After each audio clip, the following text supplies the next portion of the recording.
삶의 올무, 우리의 삶을 무너지게 만드는 연약함의 문제를 다루겠습니다. 각자 일상에서 자신감 있게 삶을 살아가는 것 같지만 많은 것을 이룬 사람들도 여러 가지 연약함, 가정의 연약함, 육체의 연약함, 스펙의 연약함, 실력의 연약함 다 가지고 있다는 것입니다.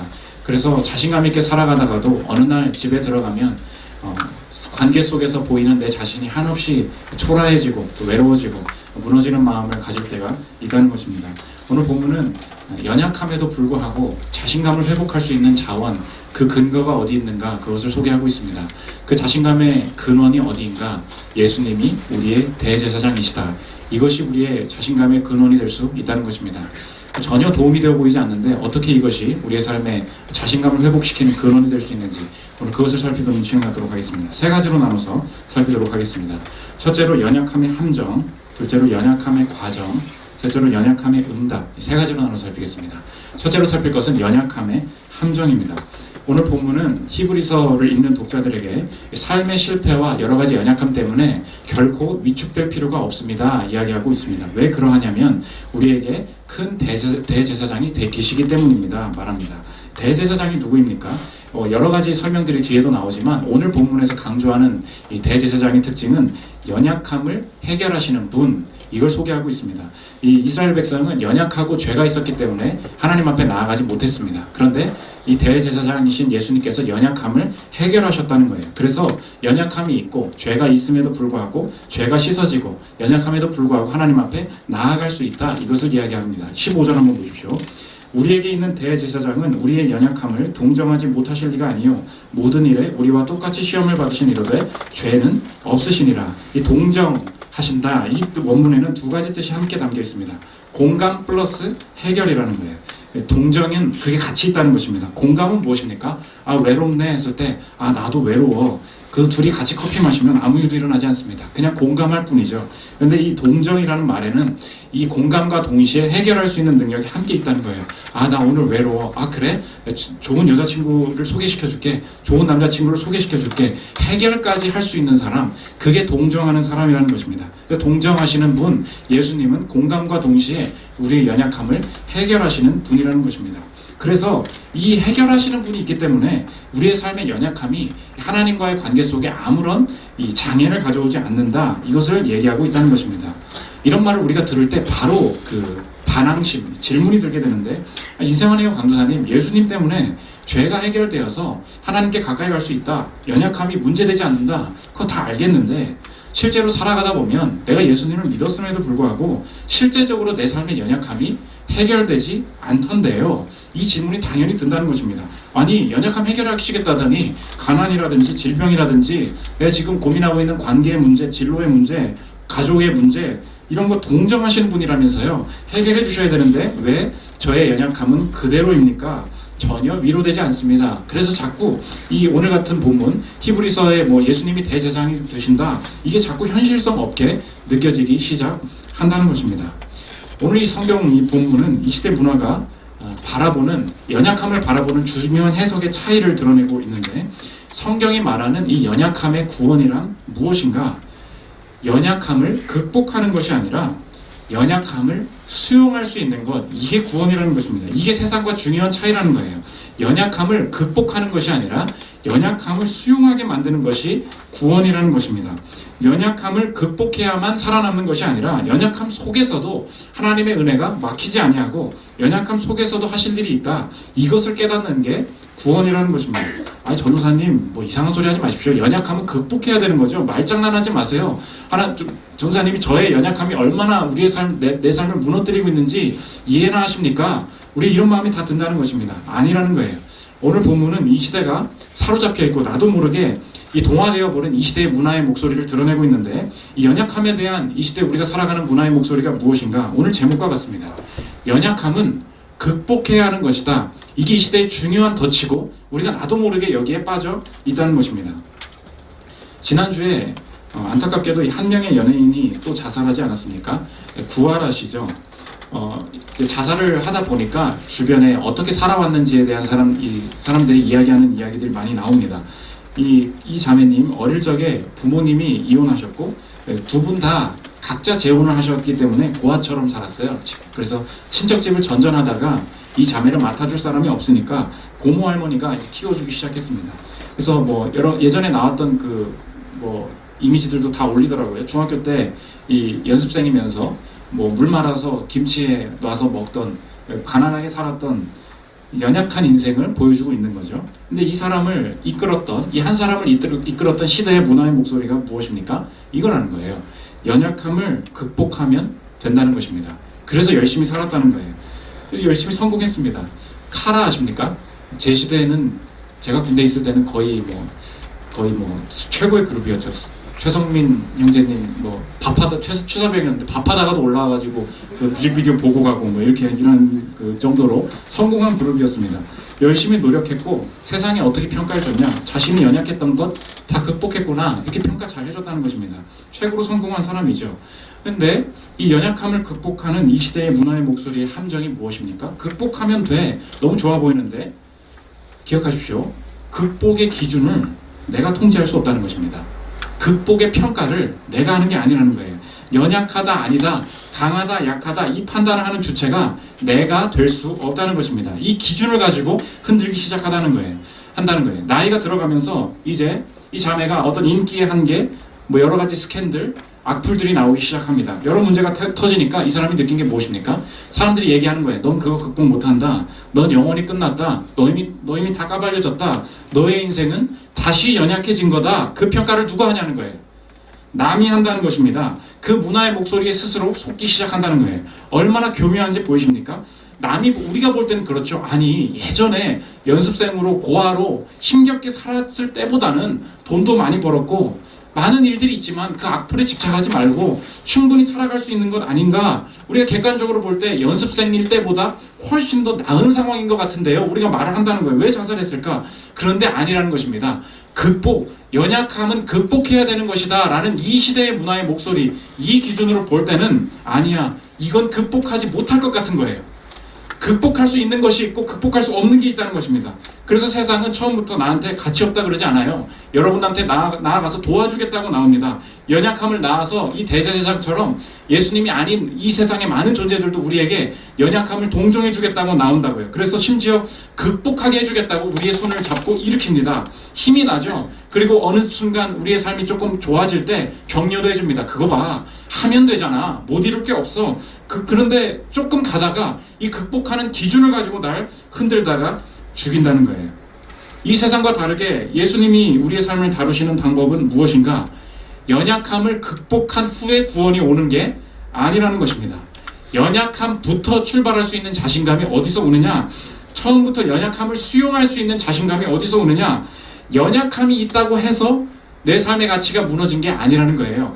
연약함을 극복해야만 구원을 받는 게 절대 아니라는 것입니다. 왜냐? 오늘 대답이라는 거예요. 대제사장이 계신데 대제사장이 누구입니까? 오늘 대답이 그것입니다. 죄라는 연약함 때문에 하나님의 은혜가 막히지 않듯이 마찬가지라는 것입니다. 내가 처한 상황, 내가 처한 이 연약함이라는 상황 때문에 하나님께서 내 삶에 이끄실 완성, 하나님께서 내게 주실 의미가 결코 막히지 않는다. 그러므로 연약함부터 출발이지 연약함을 극복해야 출발되는 게 아니라는 것입니다. 오늘 15절 다시 한번 보십시오. 우리에게 있는 대제사장은 우리의 연약함을 동정하지 못하실 리가 아니요 모든 일에 우리와 똑같이 시험을 받으신 이로되 죄는 없으시니라. 똑같이 시험을 다 받으셨는데 죄는 없으시다. 무슨 뜻입니까? 이 연약함이 죄로, 실패로, 중단으로 끝나지 않도록 나 대신 이 연약함을 짊어지신 분이 계시다는 것입니다. 그래서 이 연약함을 함께 입고 계신 분이 죄 없이 이 모든 것을 완성시키셨다는 것을 아는 삶, 그때부터 나는 연약함부터 주님께 의탁하면서 이 삶을 살아갈 수 있다는 것입니다. 그래서 우리가 알 수 있어요. 이 연약함은 극복한 다음에 우리의 삶의 행복과 평안이 오는 것이 아니라 이 연약한 상황 속에서 평안으로 출발해야 된다는 것입니다. 오늘 그래서 이 성도님들 중에 극복이 삶의 목표가 되신 분들 계십니까? 그것 때문에 점점 삶이 휘둘려 가시는 분들 계십니까? 어떤 삶에 이루지 못한 학력이 있습니까? 극복해야 되는 뭐 결혼을 꼭 해야 된다 그러고 뭐 몇 년 안 남았다 그러고 뭐 커리어의 문제 뭐 이때까지는 승진 안 되면 안 된다 그러고 그걸 이뤄야 극복해야 인생도 극복되는 것이 아니라 연약한 지금부터 구원 받았다는 거예요. 그게 무슨 말입니까? 연약한 지금부터 하나님은 여전히 그 내 상황 때문에 하나님이 주신 은혜가 절대 막히지 않는다. 이 확신부터 출발해야 내 삶이 극복과 관계없이 평안하게 내가 할 일을 지속해 나갈 수 있다는 것입니다. 저랑 아주 친하게 지냈던 어떤 형제가 예수 믿고 나서 모든 게 감사로 보이기 시작했어요. 근데 취업도 못한 상태였고 아무것도 할 줄 모르는 상태였던데 예배 가운데 주님을 만나고 나 정말 하나님과 동행할 수 있을 것이라고 했습니다. 근데 몇 개월 교회를 다니다가 점점 뭔가 삶이 이상해진다는 걸 느끼고 통화를 했어요. 전화 통화를 했는데 저한테 딱 이렇게 말하는 순간 제가 그 통화를 듣는 순간 제 마음이 순간 긴장하면서 너 교회 안 오고 있구나. 제가 순간적으로 영적으로 느낀 게 있는데 그 친구가 뭐라 그러냐면 저한테 이러는 거예요. 질문이 있는데 왜 하나님은 사람들을 모두 같은 외모로 창조하지 않으셨을까? 이렇게 물어보는 거예요. 남자였거든요. 왜 하나님은 사람들을 모두 같은 외모로 창조하지 않으셨을까? 제 말 딱 듣자마자 아, 너 교회 안 나오겠구나. 순간 느꼈어요. 왜 그렇습니까? 외모 극복 못하면 인생도 끝이구나. 또 여기에 속았구나. 순간 어떤 마음이 흔들리기 시작한다는 것입니다. 마음이 읽히기 시작해요. 그 연약함, 내가 가진 연약함이 미래를 막을 것이다 라는 극복하지 않으면 안 된다는 이 시대의 문화의 목소리에 어느새 다시 흔들리고 있다는 것입니다. 여러분이 볼 때 연약함을 극복한 것처럼 보이는 사람도 다 마찬가지라는 거예요. 뭐 대기업에 들어가고 좋은 학교를 다닌 사람들은 뭐 연약함에 대해서 전혀 걱정하지 않는 사람들이겠지. 아닙니다. 저희가 이제 저희 그 초등학교, 중학교 동기들 카톡방에 보면 대기업에 들어간 친구들이 되게 많은데 지금 난리 났어요. 이번 주 한 주 동안 카톡방에 불이 났습니다. 대기업에서 지금 승승장구하고 있는 친구들이거든요. 갑자기 욕하고 신촌에서 술 마시자 그러고 창희 너도 시간 좀 내라고 목사가 그런 데도 나와줘야 죄인을 사랑하는 거지 자꾸 뭐 토요일 밤에도 나오라 그러고 설교 준비 못하게 막 그래요. 욕하는 주제가 뭐냐? 이제 서울 아파트 못 산다는 거예요. 여러분 이게 지금 시대를 사로잡고 있는 어떤 그런 그 시대 정신 아닙니까? 2년 만에 50%가 올랐다는 것입니다. 그래서 막 그래프를 막 올려요. 단체 카톡방에 보라고 2년 만에 올랐다고. 그래서 지금 서울대 입구에서 제가 전도하려던 제 친구는 경찰에 과천으로 이사 갔어요. 왜냐? 서울에서 아파트 못 사겠다는 거예요. 근데 왜 자꾸 대기업 다니면 되게 행복한 사람들 아니야? 연봉이 계속 오른다며? 행복한 사람들 아니야? 한번 들어가 보십시오. 연약함이 없어 보이는 것 같은 사람들도 들어가 보면 극복의 세계관, 극복해야만 된다는 세계관에 사로잡히면 기준을 가지고 턱없이 높아진 기준 속에 다시 분노하게 된다는 것입니다. 그래서 이런 사람들은 사회에 분노하게 되거나 이 미친 듯이 집착하게 만들어요. 어디에서 아파트를 살 것인가, 어느 순간 삶의 다른 주제는 다 버려요. 극복의 기준이 되는 것, 이 시대가 지금 우리를 어떻게 흔들고 가는지 보이십니까? 극복하면 살아남을 수 있대요. 그러면서 어느 정도 가능성이 보이게 해줍니다. 그런 다음에 하는 일이 뭐예요? 극복의 기준을 갑자기 자기 마음대로 바꿔버린다는 것입니다. 그래서 처음에 여러분에게 극복으로 이 세상이 다가올 것입니다. 신앙 그런 거 필요 없어. 너 지금 취업도 못했는데 신앙이 필요하니? 너 지금 결혼도 못했는데 그게 무슨 찬양을 왜 하는 거야? 그래서 막 말해요. 극복을 말합니다. 살 빼는 법 알려드릴게요. 취업하는 법 알려드릴게요. 자소서 쓰는 법 알려드릴게요. 좋은 여자 만나는 법 알려드릴게요. 아파트 사는 법 알려드릴게요. 연약함을 가릴 수 있는 모든 것들을 다 소개해주고 열심히 집중하게 만듭니다. 그러나 그 연예인 죽였듯이 똑같이 죽인다는 거예요. 갑자기 악플로 평가를 다르게 해버려요. 나는 내 인생을 살았을 뿐인데 평가를 갑자기 다르게 합니다. 아파트 값을 갑자기 확 올려버립니다. 갑자기 이 정도는 뭐 결혼하려던 부모님이 이 정도 재산 가지고 너 결혼 못 시킨다 그러고 갑자기 막 흔들어 버립니다. 내가 열심히 해서 극복하면 될 줄 알았는데 더 많은 장애물이 나타나게 된다는 것입니다. 그러므로 연약함 극복이 결코 여러분의 삶의 궁극적인 목표가 되어서는 안 된다는 것입니다. 취업하지 말라는 말 아니에요. 적정한 거주지를 구하지 말라는 말 아니에요. 열심히 해야 되겠죠. 그러나 연약함 중에 여러분 흔들리고 계신 거 아닙니까? 연약함 중에도 흔들리지 않는 삶이 있다. 연약함부터 출발할 수 있는 삶이 있다. 대제사장이 시험 받으시고 죄 없이 끝내신 그분의 인도하심이 있다. 이거 붙들어야 된다는 것입니다. 그래서 여러분께 한번 묻겠습니다. 작년보다 오늘 내 나이를 담담하게 받아들이고 계십니까? 난 몇 살이구나. 지금 12월이에요. 아시죠? 내년에 한 살 더 올라간다는 뜻이에요. 인지를 하시라고요. 근데 이게 그냥 담담하게 받아들이고 계십니까? 작년보다 올해 나의 재정 상태나 나의 학력이나 내게 주신 직장이나 내 거처를 먼저, 이게 뭐 내 거처가 월세든 내 직장이 알바든 뭐든 간에 남들은 나보고 내 학력 그거 넣기만 하면 다 들어가는 대학 아니야 이렇게 말하든 말든 간에 내게 주신 환경을, 이 연약함을 먼저 수용하고 감사하는 마음이 나를 지배하고 있습니까? 지난달보다 올해 자녀의 방황을 어느 정도 담담히 인내하고 한결같이 그를 사랑할 수 있는 마음이 커져가고 계십니까? 내가 지금 연약함 중에서도 평안을 찾고 있지 못하다면 나도 어느샌가 지금 속고 있다는 것입니다. 연약함은 극복해야 하는 것이다. 되게 좋아 보이는데 이것으로 한 사람씩 죽여나갈 거라는 거예요. 이 시대에 우리를 사로잡고 있는 영적인 공격이 이것이라는 것입니다. 두 번째 살펴볼 것은 연약함의 과정입니다. 그러면 이 연약함은 이미 해결하신 대제사장께서 예수님과 함께 동행하면서, 그러면 우리의 삶의 연약함부터 출발인데 무엇을 경험하게 하시는가? 두 가지입니다. 하나는 배움이고 둘째는 도움을 경험한다는 거예요. 배움과 도움이라는 것입니다. 첫째로 볼 것은 배우게 하신다는 것입니다. 하나님께서 사람을 창조하시고 사람이 움직이게 하시는 방향이 어딘가, 연약함 속에서 하나님을 배우게 하신다는 거예요. 그래서 배움은 결코 죄의 결과가 아닙니다. 우리가 죄 지었기 때문에 무지해졌고 죄 지었기 때문에 모르는 게 아니에요. 하나님은 순종, 이 고난을 통해서 배워가게 하시는 것, 하나님을 알아가게 하시는 과정이 우리의 삶의 과정이라는 거예요. 오늘 예수님이 인성을 가지고 이 땅에 오셔서 하신 일이 무엇인가? 예수님 다 아시는 것 같은데요. 아니라는 거예요. 순종함을 배우셨다는 것입니다. 5장 8절 한번 보십시오. 그가 아들이시면서도 받으신 고난으로 순종함을 배워서 러닝이 있으셨다는 것입니다. 되게 이상하네요. 예수님은 하나님이시라고 제가 배웠습니다. 예수님은 모든 걸 아시고 모든 것을 하실 수 있는 분 아닙니까? 우리 예수님에 대한 오해가 있습니다. 예수님은 어떤 분이신가? 한번 기억하십시오. 예수님은 한 인격의 두 본성을 가지신 분이라는 거예요.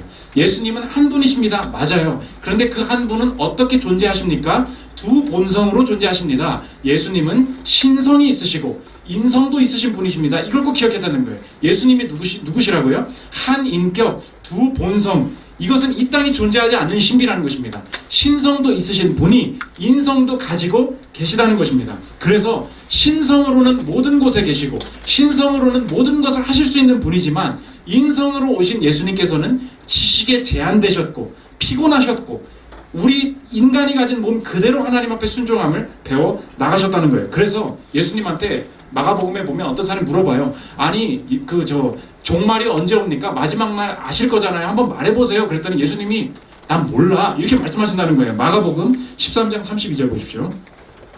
그러나 그 날과 그때는 아무도 모르나니 하늘에 있는 천사들도 아들도 모르고 아버지만 아시느니라. 이게 이상하다는 거예요. 우리가 성경을 보면서 예수님은 다 아시는 분 아닙니까? 우리가 이해가 안 돼서 그렇습니다. 예수님은 어떤 분이시라고요? 한 인격에 두 본성이 있으신 분이신데 신성으로는 모든 걸 아시지만 인간과 같은 본성을 가지신 그분의 입장에서는 지식에 제한이 있어요. 그래서 배워가셨다는 것입니다. 그래서 우리가 이 예수님과 함께 동행할 때 배워나간다는 건 무엇이냐? 우리의 삶을 경험함과 동시에 신성으로 계신 그분의 능력을 함께 경험할 수 있다. 이것을 나지안주스의 그레고리라는 초대교회 신학자가 있습니다. 그것을 성경 이렇게 읽는 거야 라고 하면서 예수님의 신성과 인성을 이렇게 구분했다는 거예요. 우리도 이렇게 똑같이 경험할 수 있다는 것입니다. 여기 너무 명문인데 한번 들어보십시오.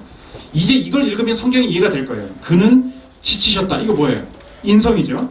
그러나 수고하고 무거운 짐을 진 자들의 쉼이 되셨다. 성경은 이게 같이 나온다는 거예요. 이거 뭡니까? 신성이라는 거예요. 그는 곤히 잠드셨다. 이거 뭐예요? 인성이죠. 그러나 바다 위로 가볍게 걸어 오셨다. 그는 목마르셨다. 그러나 누구든지 목마르거든 내게로 와서 마시라고 외치셨다. 그는 기도하셨으나 기도를 들으셨다. 그는 우셨으나 울음을 그치게 하셨다. 그는 사람이셨으므로 나사로가 어디에 있는지 물으셨다. 모른다는 거예요. 그러나 하나님이셨으므로 나사로를 일으키셨다. 이게 성경 두 개 다 나온다는 거예요. 그러므로 자꾸 이단들이 나타나니까 초대교회에 이렇게 말했어요. 만일 한 말로 오류가 시작되거든 다른 말들로 그것을 막도록 하라. 이 두 개를 다 말하지 않으면 예수님에 대한 이단이라는 거예요. 그래서 우리가 예수님을 어떻게 고백합니까? 참 인간, 참 하나님이십니다. 참 하나님, 참 사람이십니다. 그래서 God, man 그렇게 말한다는 거예요. 우리가 이것이 우리의 삶에 어떤 뜻을 가집니까? 예수님 안에서 배움을 경험하는 자들도 동일하다는 것입니다. 예수님께서 우리가 의미 없이 우리에게 고난을 주시는 게 아니라는 거예요. 배우는 과정 중에 무엇을 배우시냐? 우리가 무엇을 깨닫게 하시냐? 나를 위해 지치신 분이시기 때문에 내가 경험하는 이 지침을 통해서 그의 신적인 능력, 그 쉼을 나도 동시에 누리게 하신다는 거예요. 하나님께서 내게 주시는 고난과 지침은 그 뜻이 함께 있다는 것입니다. 내 지침을 가져가셨기 때문에 같은 인격이신 그분이 인성에 우리가 가진 것들을 모두 가져가셔서 신적인 능력으로 그것을 깨닫게 하시고 회복시키시는 능력이 같이 경험된다는 거예요. 나를 위해서 대신 목마르셨기 때문에 하나님께서 내 일상에 경험하는 목마름 속에 하나님 앞에 순종할 때 내가 경험하게 되는 것은 무엇이냐? 우리가 그냥 인간적으로 우리가 평가하지, 야 목말라 봐야 인생 힘들지를 알지, 고난 좀 당해봐야 인생의 뭐 쓴맛을 알지, 그런 정도의 그런 그 배움이 아니라는 거예요. 하나님께서 내게 주시는 배움은 무엇인가? 이거를 어려운 교리의 말로 신인 양성의 속성 교통이라 그래요. 거의 이제 이쯤 되면 이제 총신대학교 온 거죠. 신인 양성의 속성 교통이 뭐냐? 신성과 인성이 함께 계신 분인데 그게 한 분이 하신 일이라는 거예요. 그래서 그분 안에만 있으면 연약함은 그분이 가져가시고 이 연약함을 배워가는 과정 속에서 신적인 그분의 능력을 함께 경험하는 것을 네가 깨닫게 될 거야. 이것이 하나님이 주시는 배움의 뜻이라는 것입니다. 그래서 여러분, 고난을 통해서만 알 수 있는 하나님이 있어요. 단순히 그 고난 받으니까 인생 좀 쓴맛은 아니, 그게 절대 아니라고요. 하나님께서 내게 독특하게 경험하게 하신 것은 분명히 내가 하나님을 알아가는 과정과 관계에 있습니다. 그러므로 여러분의 경험은 중요한 거예요. 하나님께서 내게 독특하게 경험하게 하시는 것 있습니까? 거기에 하나님께서 주시는 동시에 하나님을 드러내시는 일이 함께 있다는 것입니다. 지난주에 저도 트렌디한 그 강도사님이 되고 싶어가지고 겨울왕국 2를 봤습니다. 겨울왕국을 보는 순간, 이 사람들이 살아가는 주제가 이 시대가 뭘 말하고 싶어 하는지 좀 은혜를 받았어요. 겨울왕국 1, 2 다 보시는 분 알겠지만, 이제 엘사가 마법을 쓰지 않습니까? 내가 왜 마법을 쓰게 됐는지, 그래서 이 왕국에만 갇혀서 살기 싫다, 이거잖아요.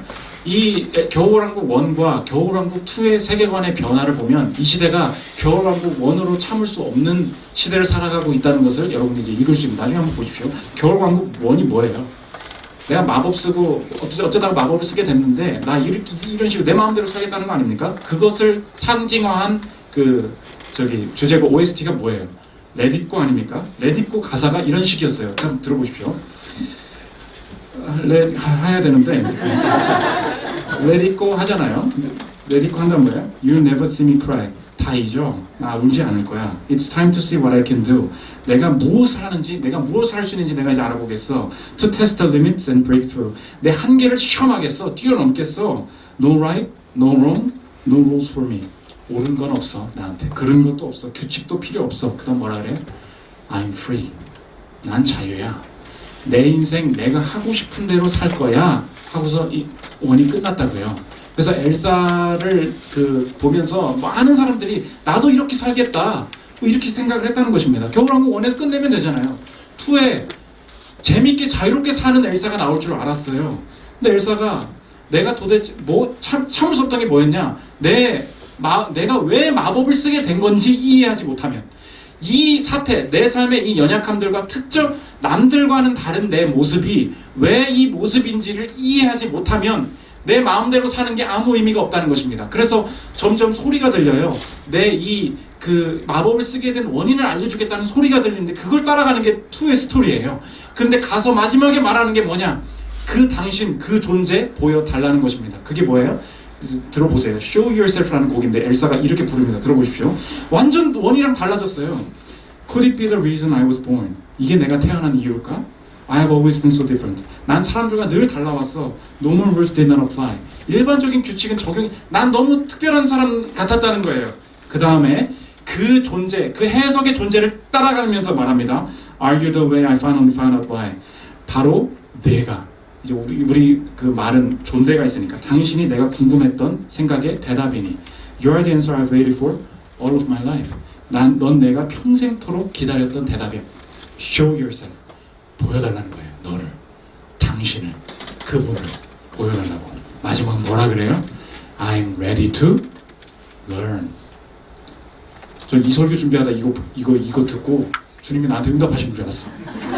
고난을 배우는 순종함을 배워서 주님 이거 어떻게 풀까요 하면서 제 아내랑 내가 이걸 봐야 되나 뭐 하면서 보고 있었는데 I'm ready to learn. 난 배울 준비가 돼 있어. 난 알아갈 준비가 돼 있어. 이 시대가 뭘 못 참겠다는 거예요. Let it go로 살아봤다는 거예요. 내 마음대로. 그러나 하나님께서는 내가 왜 이 가정에 처하게 하셨는지, 내가 왜 이런 삶을 살아가게 하시는지, 이것을 창조하시고 이끄시는 그분을 만나지 못하면 나 만족하지 못하겠다. 여러분, 그래서 배움입니다. 하나님을 찾으십시오. 그분이 원하시는 대로 한번 가보십시오. 그거 아니면 내 삶이 이해되지 않는다는 것입니다. 그분의 목적이라는 거예요. 두 번째, 도움을 경험하게 하신다는 것입니다. 연약함 속에서 순간순간 도우시는 분으로 함께 하신다는 거예요. 4장 16절 보십시오. 그러므로 우리는 긍휼하심을 받고 때를 따라 돕는 은혜를 얻기 위하여 은혜의 보좌 앞에 담대히 나아갈 것이니라. 이걸 띄워주세요. 이것을 딱 읽고 회심한 유대인들은 너무 놀랐어요. 뭐야? 이 유대인들에게 하나님 앞에 나아가는 것은 대제사장을 통해서 나아가는 거였단 말이에요. 그러니까 1년에 한 번 나가는 거였어요. 근데 이 사람은 지금 뭐라 그러냐면 때를 따라 필요할 때 아무 때나, 한 신학자는 이걸 뭐라 그러냐면 timely help라고 그랬어요. timely help. 필요한 그때, 딱 그때 어느 때나 나가면, 담대히 나아가면 하나님께서 주신다. 아니 그게 말이 됩니까? 저희는 하나님을 배울 때 대제사장이 1년에 한 번 나가라고 했거든요. 그때 만나지 못하면 끝이었거든요. 한 달도 아니고 일주도 아니고 한 학기도 아니고. 매일 타임리 헬프가 무엇입니까? 대제사장이 함께 하시는 그 과정은 배움과 동시에 언제나 도우시는 타임리 헬프가 있는 삶이라는 것입니다. 이 시대의 문화의 유혹이 무엇입니까? 이 대제사장과 분리시킨다는 거예요. 우리의 삶이 어떤 그 과정을 경험하는 것이냐? 타임리 헬프, 언제나 하늘의 뜻이 이 땅 가운데 이루어지는, 하나님의 나라가 늘 내 삶에 벌어지는 이 능력을 끌어다 쓰는 삶이라는 것을 배워야 되는데, 자꾸 이 시대는 우리를 어떻게 분리시키냐? 대제사장은 필요 없어. 주일날은 교회로 온 것이고 우리의 일상에서는 내가 그냥 물리적으로 판단 속에 살아가는 거야. 이 도움을 분리시키려는 삶, 이게 우리에 다 빠지고 있다는 것입니다. 케네스 올슨 박사님이라는 기독교 심리학자가 있는데 그분 얘기예요. 어떤 아이가 심리 상담을 받으러 왔는데, 이제 미국에는 그 사탄 숭배하는 사람들도 많이 있습니다. 실제로 이렇게 사탄을 숭배하는 종교가 있어요. 사탄 숭배자인 부모한테 그 육체적으로 성적으로 학대를 받았던 그 갓난 아기입니다. 얘가 이제 미쳐가는 거죠. 근데 이제 거의 그 찬친 부모는 그런 우상 숭배를 하는 사람이니까 거의 버렸고, 이 위탁, 이제 애는 죽이기 싫고 이제 어떤 위탁 부모한테 맡겼나 봐요. 이 위탁 부모가 얘가 이제 지금 미쳐가기 시작하니까 그 애리조나 주립대 병원에 갔대요. 치료를 시작하는데 아무 소용이 없어서 이 박사님이 기독교 심리학자라고 하니까 데려간 거예요. 뭔가 사로잡힌 애였는데, 첫 번째 상담에서 상담학자였지만 잠든 동안에, 이 애가 잠든 동안에 이 아이를 사로잡고 있는 악한 영이 떠나가기를 계속해서 기도를 했다는 것입니다. 계속해서 기도하는데 정말 놀라운 변화가 나타났다는 거예요. 그런데 자기가 이 치료 과정 중에 기도를 했다는 걸 알고 이 나라에서, 이 주에서 이 사람 면허증을 취소해버렸다는 거예요. 쓸데없는 짓 했다고. 그분의 얘기입니다. 들어보십시오. 첫 번째 상담에서 올슨 박사는 아이가 잠드는 동안 악한 영들이 그 아이에게서 떠나기를 기도했다. 15분 후 아이는 깨어났고 화가 난 채로 탁자 아래를 기어다니기 시작했다.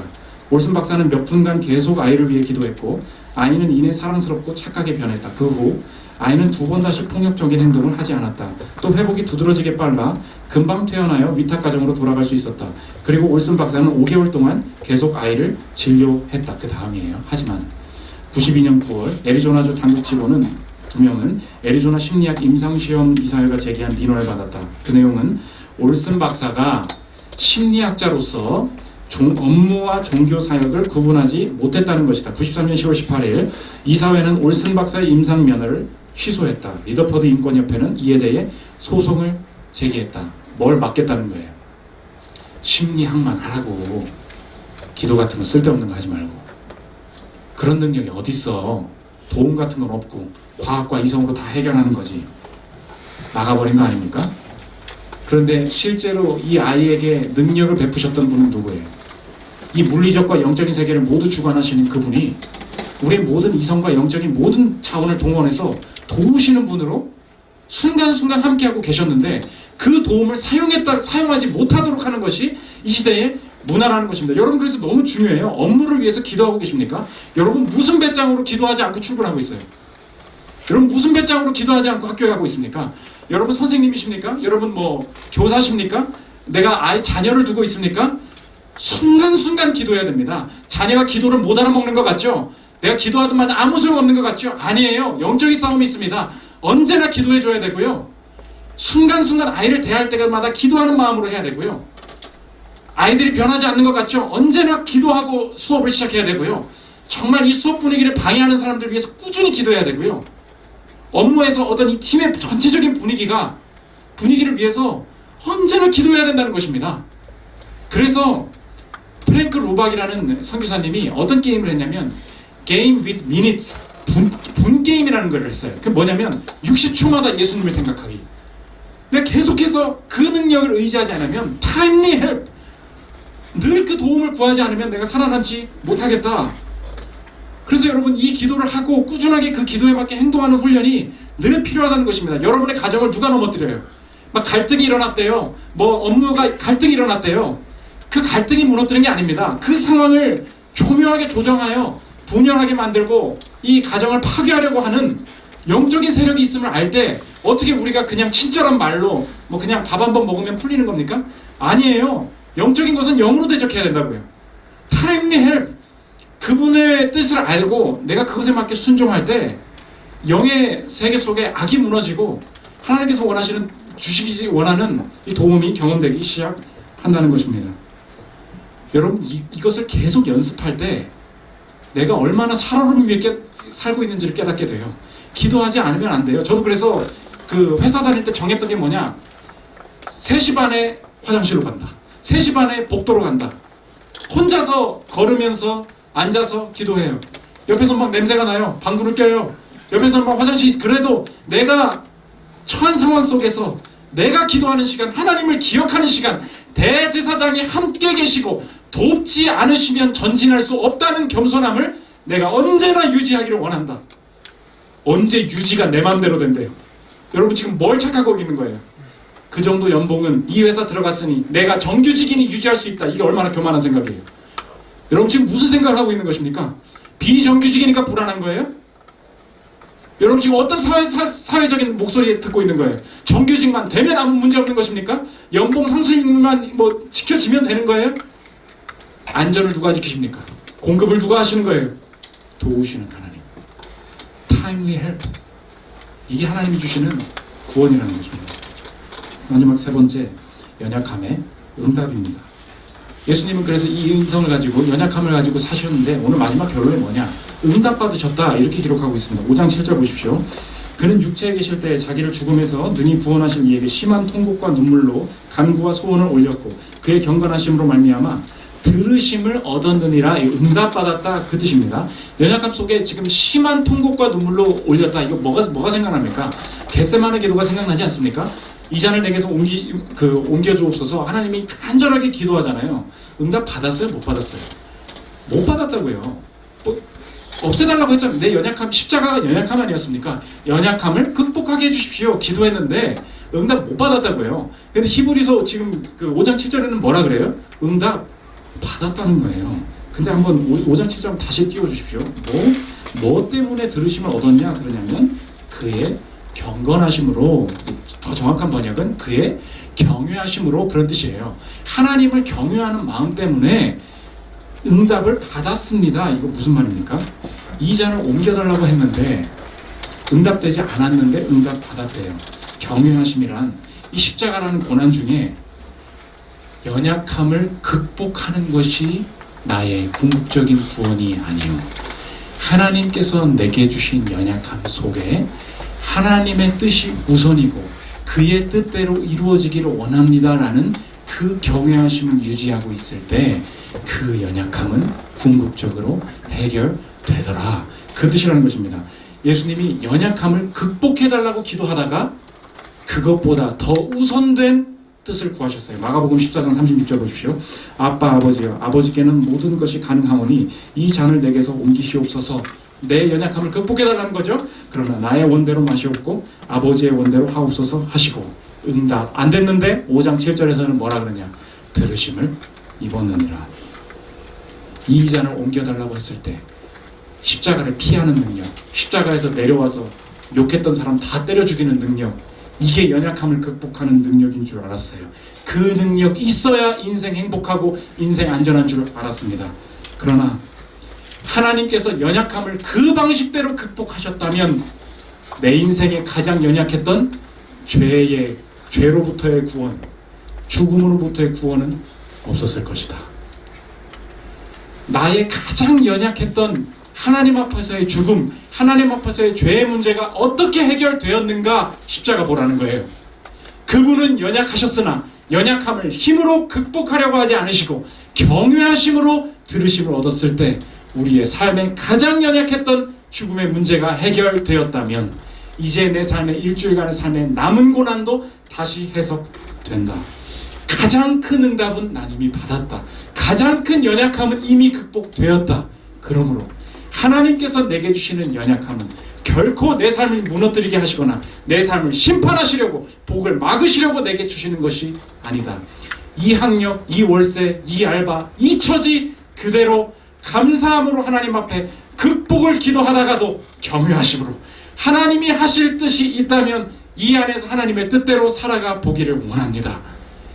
그 마음 가지고 순종해 나갈 때 이 연약함 속에 특별한 들으심을 얻으리라. 이제는 내 삶이 그 확신도 함께 온다는 것입니다. 저 여러분, 연약함은 극복하고 나서야 행복이 찾아오는 것이라는 이 시대적 이치를 다 버리고 연약함부터 혹시 뭐 결혼을 준비하거나 또 가정에 연약함을 가지고 어려워하시는 분들 계십니까? 연약함부터 시작해도 괜찮습니다. 그것을 서로 용납함으로 하나님 앞에서 주시는 하나님께서 인도하시는 그 연약함의 회복의 과정들을 경험하는 여러분들 되시기를 기도합니다. 나의 한숨을 바꾸시는 찬양을 기도하는 시간 갖도록 하겠습니다.